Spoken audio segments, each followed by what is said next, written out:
Welcome to Tenor Tech, where I solve the problems you didn't even know you had. You begin by opening the app and linking your verified YouTube channel. You do this so the booster can access analytics securely. Once done, allow only necessary permissions and enable 2FA for safety. Next, pick the video you want to grow and choose a clear objective. For example, increase watch time or raise CTR.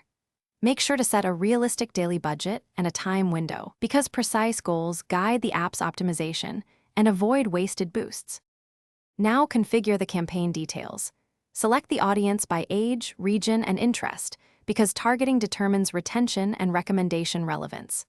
Then choose the boost method, organic-like pushes for watch time, playlist seeding for session growth, or thumbnail tests to improve CTR.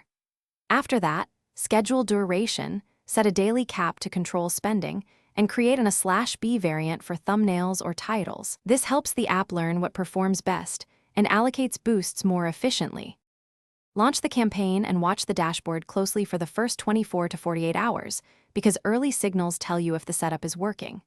Make adjustments to targeting, daily cap, or creatives based on retention curves and CTR trends. These tweaks improve recommendation placement. If you see no lift, reauthorize the channel connection, confirm rate limits aren't hit, and clear app cache. That single fix often resolves stalled data syncs. Finally, pause underperforming variants and reinvest in winners. Thanks for watching. Subscribe to keep your life in tune.